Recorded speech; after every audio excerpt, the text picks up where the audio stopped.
What is up, YouTube? It's your boy Lanzaro back with another video, and in today's video we are going to be talking about Kick, the latest live streaming service that has been making waves and has been touting itself as a direct competitor to Twitch. Now, Kick first came about around mid of 2022, and this was also around the time where Twitch started really cracking down heavily on gambling on their website. Now, one thing that was very interesting to learn later on about Kick was the fact that one of the very major investors on that website is Stake.com. Now, Stake.com is a crypto gambling website, and Stake was also one of the major sponsors at the time for a lot of the gambling streams that were happening over.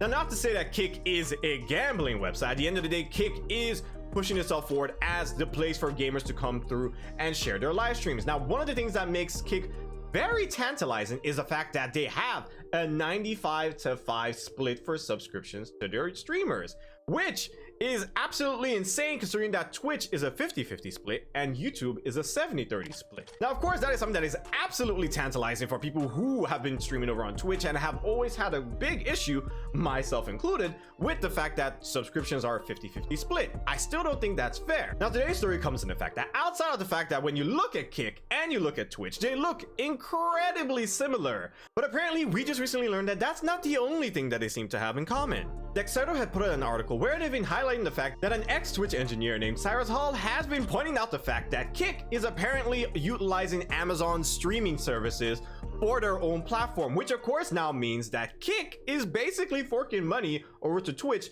to keep their own streaming platform up, while of course Twitch has their own platform. So it feels a little weird if that's actually true, but let's see what Cyrus had to say over on his Twitter page. In a former life, I helped build the @Twitch Video CDN, which stands for Content Delivery Network. When I hear about Twitch challengers, I still can't help but look at how they are serving video. Today's entrance at Kick Streaming, this was an easy one. They use AWS IVS, which stands for Interactive Live Streams. IVS is the Twitch video system wrapped in AWS APIs.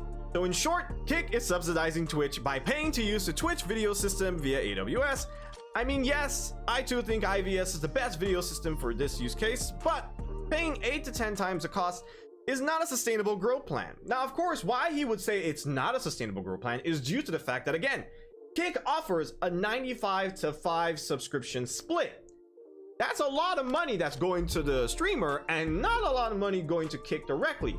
And apparently Kick also gives streamers 100% of their Kick, which apparently is their own premium currency, I believe, similar to how we have bits over on Twitch. Now in Twitch, biddies are 100% that go to the streamer, but basically you pay a slight premium whenever you are buying bits. Now I do not know what the payment structure is like for Kicks on their platform, so I won't be able to comment any further on that, but taking into account, even if a user does buy Kick, and let's assume it's a very similar payment structure to biddies on Twitch, that still means they're only gonna up it a little bit. They can't up it too much, or else people aren't gonna be tempted to go ahead and purchase that currency. Now, Kick says most of their revenue are gonna be coming from advertisers, but even then, I still can't see how that is going to be extremely sustainable. One more thing to keep in mind is the fact that Kick is still in beta, which means it hasn't officially launched. It's almost been a whole year since Kick has now been live, but they're still going to be in beta. Maybe the reason why they're in beta is due to the fact that they are potentially working on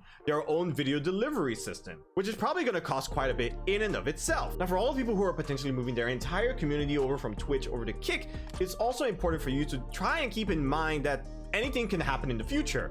Let's take a look at some of the situations that we've already had in the past. We had Mixer, which was backed by Microsoft, a massive corporation with lots of funds at their disposal. Yet, Mixer ended up shutting down. A lot of people ended up moving over from Twitch, went to Mixer. They actually found success as well. But once Mixer ended up shutting down, a couple of those people ended up just abandoning streaming in general.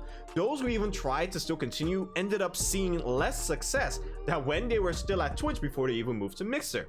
So there's always a risk that when you try and move things over, things like that can happen. Same thing with Facebook. For those who ended up sticking with Mixer and ended up going along with the Facebook gaming train, some of them ended up moving themselves back to Twitch later on because things were not moving the way they should, even on Facebook gaming. It's a little bit harder to break into these type of platforms, especially considering how much Twitch at this point has a bit of a monopoly on the live streaming space. YouTube is probably their biggest competitor, that being due to the fact that YouTube is basically the biggest video site out there. Everyone knows YouTube, so it's a little bit easier for YouTube to stay afloat, even though they have their own little YouTube gaming area that is not that popular either. Now, Kick has been experiencing some rapid growth recently, looking at the fact that they've been up 13 million viewers in January, about 29 in February, and right now they're sitting at about 58 million viewers in March, which is nothing to compare to what Twitch has, which is roughly around 1 billion viewers every month.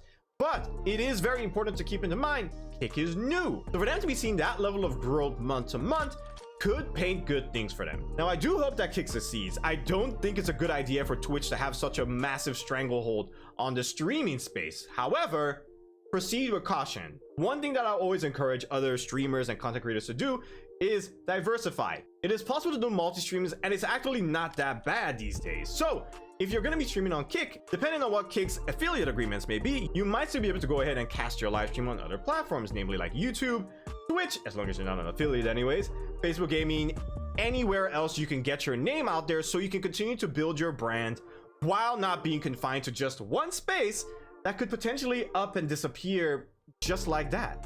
But that is it for today's video, everyone. Let me know what you guys think about this story that highlights the fact that Kick streaming is basically using the exact same technology as Twitch streaming while basically paying Amazon, who is Twitch's parent company. Because I personally find it kind of funny that the person that you are up against, you're also basically now footing the bill for. But if you like this video, make sure you hit that like button and make sure you subscribe to the channel if you love what we do when it comes to video game news and reviews, and turn on that notification bell so you never miss when a new video drops. All right, everyone, that is it for me. I hope you guys have a fantastic day. I will talk to you all later. Peace.